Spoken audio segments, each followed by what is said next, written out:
창세기 15장 1절부터 7절까지 한 절씩 교독합니다. 제가 1절을 읽겠습니다. 이후에 여호와의 말씀이 환상 중에 아브라함에게 임하여 이르시되 아브라함아 두려워하지 말라. 너는 네 방패여 너의 지극히 큰 상급이니라. 아브라함이 이르되 주 여호와여 모세에게 주시려나이까 나는 자식이 없사오니 나의 상속자는 이 방패에서 사람 엘리에셀이니라. 아브라함이 또 이르되 주께서 내게 씨를 주지 아니하셨으니 내 집에서 길린 자가 내 상속자가 될 것이니이다. 여호와의 말씀이 그에게 임하여 이르시되 그 사람이 내 상속자가 아니라 내 몸을 살 자가 내 상속자가 되리라 하시고 그를 이끌고 밖으로 나가 이르시되 하늘을 우러러 뭇별을 셀 수 있나 보라. 또 그에게 이르시되 네 자손이 이와 같으리라. 아브라함이 여호와를 믿으니 여호와께서 이를 그의 공의로 여기시고 다 같이 또 그에게 이르시되 나는 이 땅을 네게 주어 소유를 삼게 하려고 너를 갈대아인의 우르에서 이끌어낸 여호와니라. 아멘.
한 청년이 등산을 갔다가 대열에서도 그만 길을 잃고 말았습니다.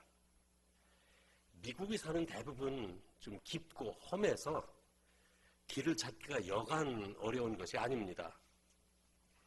그 등산객은 혼자 생각하기를 이 계곡을 따라 내려가다 보면 사람이 사는 마을이 나오겠지. 그러면 거기서 길을 찾자 생각하고는 계속 계곡을 따라 내려가기 시작했습니다. 그런데 마을은 보이지 않고 점점 숲이 우거져서 도대체 지금 어디에 있는지 이 방향을 잡지 못합니다. 피로에 지쳐 답답해서 정말 어찌할지를 몰라 하고 있는데 문득 등산 훈련을 받을 때 들었던 한마디 말이 생각이 납니다. 길을 잃었을 때는 정상에 올라가서 지형을 살펴라. 산 꼭대기에 올라가서 지형을 살피면 갈 길을 알 수 있다는 얘기입니다. 그래서 그 청년은 산 꼭대기로 올라갔습니다. 숲속을 헤맬 때는 보이지 않던 광경이 드러나고 시야가 넓어져서 멀리까지 볼 수가 있었어요. 까마득하게 멀리 길이 보이기 시작합니다. 그래서 메모지에다가 대강 지도를 그려서 길을 표시하고 길이 있는 곳까지 찾아올 수 있었습니다. 우리보다 먼저 살았던 믿음의 선진들은 그 인생에서 답답한 환경 가운데 믿음의 정상에 서서 어려운 환경을 극복하고 승리했던 경험들을 우리들에게 들려주고 있습니다. 이 대표적인 인물이 아브라함입니다.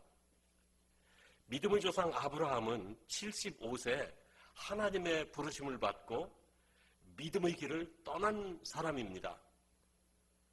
아브라함에게는 복되고 부러운 조건들이 참 많았어요. 그러나 그에게도 인생의 답답한 세월이 여러 차례 있었습니다. 하나님이 부르셔서 순종하고 가나안 땅에 들어온 길이었습니다. 하나님이 불러내신 길이었지만 그 길에서 남모르는 어려움을 많이 겪어야 했어요. 아브라함이 처음 가나안 땅에 들어갔을 때 기근이 심해서 자기가 이끌고 간 식솔들의 그 먹을 것을 위해 그들을 살리려고 애굽으로 피신해 갔던 적이 있습니다. 그 애굽에서 하마터면 아내를 바로왕한테 뺏길 뻔했습니다. 그 후에 애굽으로 돌아와 이제 가나안으로 다시 돌아왔을 때는 이제 자기와 조카 롯의 양떼가 늘어나서 둘이 다 부자가 되었다고 말하고 있습니다. 이 부자가 된다는 것은 참 좋은 일입니다. 그러나 양떼가 때문에 좁은 땅에 함께 살 수가 없어서 그 이방인의 지역에서 두 가족은 헤어져야만 됐어요. 그리고 아브라함의 나이 86세가 넘도록 자식이 없었습니다. 가정에 자녀가 없다는 것은 당시로서는 심각한 문제였어요. 하나님은 아브라함에게 자손을 땅에 티끌같이 많게 하여 주시겠다고 약속하셨는데 이미 자식을 둘 수 있는 나이가 지나버렸어요. 그래서 신실한 종 엘리에셀에게 재산을 상속할 마음을 가지고 있었지만 그러나 그 마음은 쓸쓸할 수밖에 없었습니다. 하나님은 이 답답한 마음으로 쓸쓸해하는 아브라함을 밖으로 이끌어내셨습니다. 그리고 하늘을 우러러 바라보게 하십니다. 이때까지 시선이 자기 집안, 자기 자신에게 집착되어서 답답하기만 했던 이 아브라함에게 넓은 시야를 보여주시고 새 소망을 주시려는 것입니다. 아브라함아, 내가 답답해서 고민하느냐? 밖에 나와 맑은 공기를 한번 마셔보아라. 내 시야를 넓히고 가능성을 한번 찾아보아라. 좁은 시야에서 자신을 보지 말고 시야를 넓히고 내 자신을 한번 다시 보아라. 하나님은 자신을 재발견하라고 말씀하십니다. 여러분, 우리가 길게 짧게 살아오는 동안에 항상 좋은 일만 있는 것은 아니었던 것을 여러분들이 다 아십니다. 어떤 때는 답답한 일이 내 주위를 감싸고 있어서 낙심할 때도 많았을 거예요. 그런 때 주님은 여러분들 당신을 이끌고 밖으로 나가자고 하십니다. 하늘을 우러러보면서 자신을 재발견하라고 말씀하십니다. 한번 맑은 공기를 마시며 새로운 마음으로 새 출발해보라고 하나님이 말씀하십니다. 참 그런 의미에서 우리가 관광여행 다녀오고 하는 거요. 참 넓은 세상에서 자기를 볼 수 있는 소중한 기회이기 때문에 참 좋은 기회라고 생각을 하게 됩니다. 헨리 링크 그 인생의 재발견이라는 책에 이런 이야기가 소개되고 있습니다. 한 환자가 오랫동안 그 질병과 싸우고 있지만 병이 낫질 않습니다. 점점 더 심해져서 이렇게 살 바에는 차라리 죽는 것이 행복할 것 같다. 그런 결론을 내리게 됩니다. 그리고 링크 박사를 찾아왔어요. 그 상담 중에 자신은 희망도 없고 살아갈 의욕도 없고 이 병이 낫는다는 소망도 없는데 지금 내가 가장 행복할 것은 지금 죽는 것이 가장 행복할 것 같다고 이야기를 합니다. 근데 의사가 아무리 희망을 가질 것을 그 자살 충동을 어쩔 수가 없어서 의사가 이런 권면을 합니다. 그러면 기왕 자살할 거 한번 최고로 멋있게 한번 자살해보라고. 이 환자도 생각해보니까 그래. 어차피 자살하려고 맘먹었는데 한 번밖에 없는 자살인데 한번 멋있게 한번 자살해보자. 마음을 먹어요. 그리고 해변길을 가다가 뛰기 시작합니다. 달리면서 계속 그 생각을 해요. 야, 이거 어떻게 하면 멋있는 자살을 할 수 있을까? 그런데 달리는 동안 이거 뭔가 자살이라도 해보겠다는 그 의욕이 넘치게 되니까 속에서 무엇인가 힘이 나는 것 같아요. 얼마나 달렸는지 곧 죽을 것 같다는 이 환자가 계속 달렸어요. 의욕이 생기고 용기가 솟아오르는데 육체는 피곤해집니다. 그래서 집에 들어가 잠을 자고 싶었어요. 그는 집에 들어가서 그동안 고민 때문에 잠을 제대로 자지 못했는데 한번 깊은 잠에 들었습니다. 잠에서 깨어났을 때 그는 몸이 거뜬해진 것을 느꼈어요. 나도 건강해질 수 있을까? 또 생각이 바뀌게 됩니다. 그리고 자기에게 건강해질 수 있는 소망이 있다는 것을 다시 한번 발견하게 돼요. 그래서 건강을 위해 이제는 얼마씩 운동을 하기로 하고 이제 건강을 회복해가는 그런 과정입니다.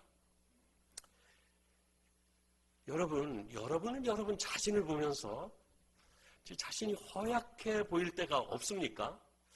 이제 이 나이 되면은 이제 무슨 소망이 없는 거 아닌가 그런 생각을 해보시지는 않습니까? 한번 내 자신을 재발견할 수 있는 기회를 한번 생각해 보시기 바랍니다. 하나님은 아브라함을 위해서 그를 밖으로 데리고 나오셨어요. 그리고 하늘을 바라보게 하십니다. 우리는 위를 바라보고 사는 삶의 지혜가 필요할 것 같아요. 하나님은 아브라함에게 하늘을 우러러 무표를 셀 수 있나 한번 보라고 말씀하세요. 아니 지금까지 하늘을 많이 바라보았지만 별을 셀 생각은 해보질 않았습니다.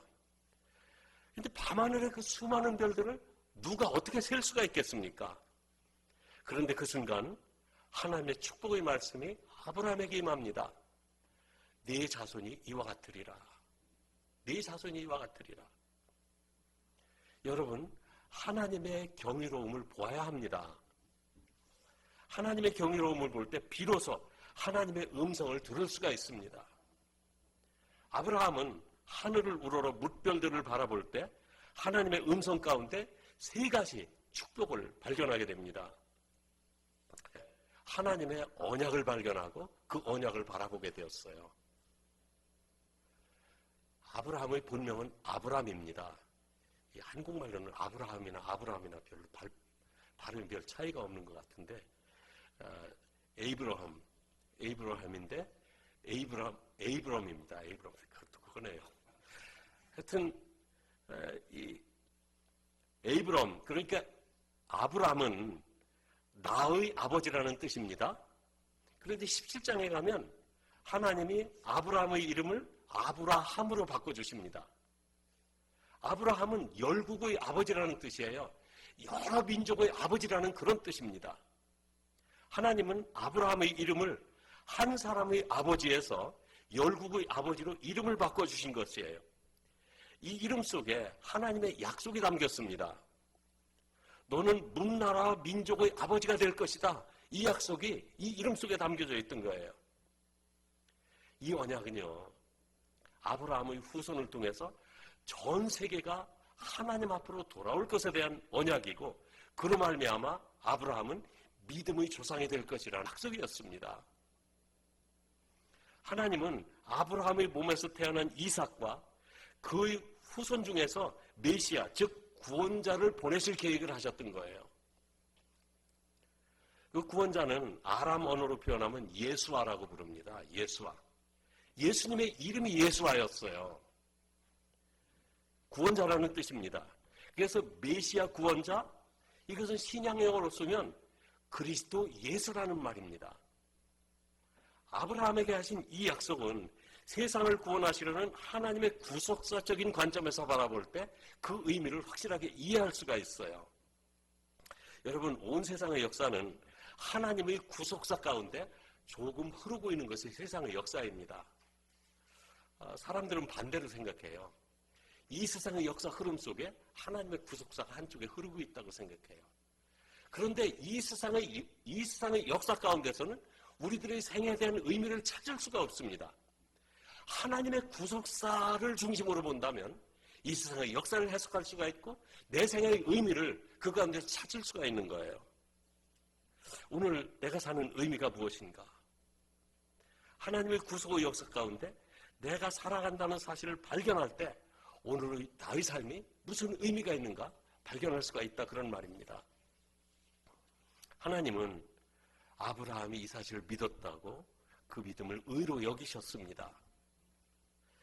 근데 참 제가 성경을 보면 늘 놀라는 것은 그 다음에 기록된 것을 보면 아브라함이 별로 믿은 것 같지 않아요. 좀 늘 불평하거든요. 근데 성경은 아브라함이 믿었다고 그래요. 그래서 제가 안심하는 게 뭐냐면 저 믿음 그렇게 깊은 사람 아닌 거 아시잖아요.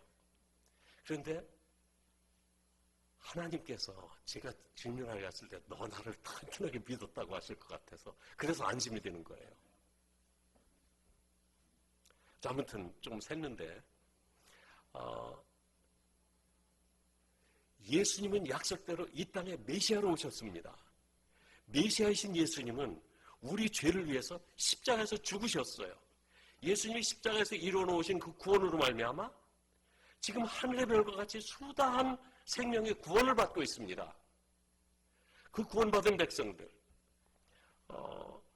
우리를 통해 지금도 이 구원의 복음은 우리를 통해서 땅끝까지 계속 번져나가고 있고 그 믿음의 후손은 계속 번져나가고 있습니다. 십자가의 공로를 믿고 구원받은 성도들은 영적인 이스라엘이라고 우리가 말합니다. 모두 다 아브라함의 후손입니다. 우리는 우리의 삶을 개인의 삶으로 제한시켜서는 안 됩니다. 영원하신 구속사 가운데 자신의 삶을 발견하시고 아브라함에게 주셨던 하늘의 별과 같은 믿음의 후손을 바라보시기 바랍니다. 묻고 싶은 질문이 하나 있습니다. 오늘 우리의 삶은 하나님의 구속의 역사와 관계가 있습니다. 제가 공연히 여기 있는 거 아니고 여러분도 공연히 세상에 남아있는 게 아닙니다. 여러분들의 내면에 믿음의 후손을 잉태하시기 바랍니다. 구원받아야 될 사람을 마음에 한 사람씩 품으라는 말씀이에요. 그 영혼을 잉태하시기 바랍니다. 그 영혼이 새 생명으로 태어나기까지 해산의 수고가 필요합니다. 이와 같이 믿음의 후손들은 놀랍게 번성해 갈 것입니다. 둘째, 아브라함은 하나님의 가능성을 바라보았어요. 아브라함과 사라는 이미 늙었습니다. 당시 사람들의 수명이 지금보다 배나 길었기 때문에 80 노인이면 아직 젊은이 취급을 받았을지 모르겠어요. 그러나 히브리서 11장 11절에 보면 이 당시 아브라함과 사라의 상태를 말하면서 사라 자신도 단사하는 것을 알았다고 말씀하고 있어요. 그리고 이미 육체로는 죽은 자와 같았다고 성경은 증언합니다. 자녀를 낳을 수 없는 그런 상태라는 거죠. 육체의 능력으로는 이미 생산 능력을 상실한 상태입니다. 아브라함과 사라는 이 사실을 알면서도 하나님의 가능성을 믿었습니다. 이것이 믿음이에요. 내가 할 수 있는 것을 하는 데는 특별히 믿음이 필요 없을 것입니다. 하면 되니까. 그런데 내가 할 수 없는 것을 믿는 것? 그걸 미신이라고 말하는 겁니다. 그런데 내가 할 수 없는 것을 알면서도 하나님의 함께 하시면 할 수 있다고 믿는 거, 이게 믿음입니다. 아브라함은 자신의 가능성을 보지 않았습니다. 자기에게서는 이미 끝났어요. 하나님이 약속하셨으니까 이제 이루어질 줄 믿었어요. 별들을 보면서 하나님의 가능성을 함께 본 것입니다. 이 가능성을 바라볼 때 우리의 삶의 자세는 달라질 수가 있다는 것입니다. 우리에게 언제 문제들이 발생하는지 아십니까? 하나님이 허락하신 일도 아니고 자신도 할 수 없는 일을 하겠다고 믿습니다 하는 거, 이거 믿음 아닙니다. 만용이고 미신입니다. 여기서 문제가 생기는 거예요. 그런 것을 믿는 것을 믿음이라고 말하지 않습니다. 진정한 삶의 용기는 나에게는 가능성이 없지만 약속을 믿으니 나도 가능하다는 것을 발견할 때 거기서 진정한 용기가 생기는 것입니다. 하나님께서 여러분들의 인생에 개입하시고 여러분들의 인생을 인도해 주시기를 바랍니다. 이때부터 사람이 변하는 것입니다. 그리고 세 번째, 마지막으로는 아브라함은 자신에게 주어진 사명을 바라보았어요. 4절, 5절 말씀에 보면은 아브라함은 자신에게 주어진 내 자신이 하늘의 별과 같이 많게 되리라 이렇게 하시고, 또 7절에 보면은 이 땅을 내게 주어 소유를 삼게 하셨다고 말씀하십니다. 여러분, 이 약속이 무슨 약속이라고 생각되십니까? 또 손자손녀 많이 보고 복 받을 거야, 땅도 많이 주어서 부자가 될 거야, 그런 말씀이 아닙니다. 거기서 끝나는 것이 아니에요. 하나님이 아브라함의 가족을 고향에서 이끌어내신 것은 단지 경제적인 안정 보장해 주시고 자녀들이 번성을 위해 이끌어내신 것만이 아니다, 그런 말씀입니다. 경제적 안정을 이루어 그 땅에 정착하고 약속된 후손이 번영할 수 있도록 아브라함은 그 땅을 갈고 개척해야 되는 거예요. 그래서 후손이 살 수 있도록 준비해야 되는 것입니다. 아브라함 혼자만 잘 살고 끝나면 되는 약속이 아니었던 거예요. 아직은 거친 땅입니다. 모든 것을 새롭게 시작해야 했고 거친 들판을 일구어야 하고 하늘의 별과 같이 많아질 후손에게 기업으로 물려주기 위해서 그 땅을 준비해야 했었어요. 이것이 후손을 위해서 아브라함에게 주셨던 사명이었습니다. 하나님은 우리를 부르셔서 미국 땅에 와서 살게 하셨습니다. 우리는 하나님이 인도하셔서 미국에 와서 산다는 생각을 하지 않을 수도 있습니다. 그냥 여기저기 다니다 보니까 어느 날 미국에 와 있더라, 그렇게 생각할 수도 있습니다. 그러나 우리가 알지도 못하고 느끼지도 못했지만 이곳에서 살게 된 배경에는 하나님의 인도하심이 반드시 있었습니다. 왜 많고 많은 사람들 중에서 우리를 부르셔서 이 이방인의 땅에 와서 살게 하셨을까? 제 개인 이야기를 한다면 시골에서 살던 사람이 시골밖에는 몰랐어요. 근데 서울에 공부하러 올라와 보니까 같은 클래스에 공부하던 친구가 자기는 졸업하면 미국으로 아버지 따라서 이민 갈 거래요. 야, 이민이 뭔데? 솔직히 제가 전혀 미국으로 이민 간다는 게 감각이 없었어요. 그런데 왜 그 많은 사람 중에서 저를 뽑아서 미국에 오셔서 여기 세워주시고 여기서 말씀을 증거하게 하실까? 참, 이것을 생각하면 제가 신기하고 하나님도 신기한 거예요. 우리는 몰랐어요. 확실히 하는 것은 하나님이 내 길을 인도하신다는 것입니다. 그런 찬송이 있죠. 아, 하나님의 은혜로 이 쓸데없는 자 왜 구속하여 하는지 난 알 수 없도다. 왜 나 같은 것을 구속해 주실까? 그런데 내가 믿고 또 의지하면 내 모든 형편 아시는 주님, 늘 보호해 주실 것을 내가 확실히 아네. 왜 그렇게 해주는지 나는 몰라요. 그러나 하나님이 내 삶을 인도해 주실 것은 확실하게 믿는 거예요. 우리를 이방인의 땅에 살게 하신 이유, 저는 이제 조금 이해합니다. 우리에게 약속을 주시기 위해서였습니다. 이 땅을 기업으로 주어 믿음의 후손들을 하늘의 별과 같이 두게 하시려는 것입니다. 이것이 우리에게 주신 사명입니다. 우리는 이 터전을 일구고 가꾸어야 합니다. 나의 시대의 모든 것이 끝나는 것이 아닙니다. 이 사명은 우리 후손들에게 물려줄 터전을 우리가 닦는 거예요. 믿음의 터전을 우리가 든든하게 닦아놔야 됩니다. 우리 눈에 보이는 사명이 전부가 아닙니다. 하나님의 구속의 역사 속에서 우리를 통해 더 많은 생명을 구속하시려는 하나님의 계획이 있기 때문입니다. 여러분, 조금 전에 살펴보았던 숲속을 헤매던 한 등산객 한번 생각해 보시기 바랍니다.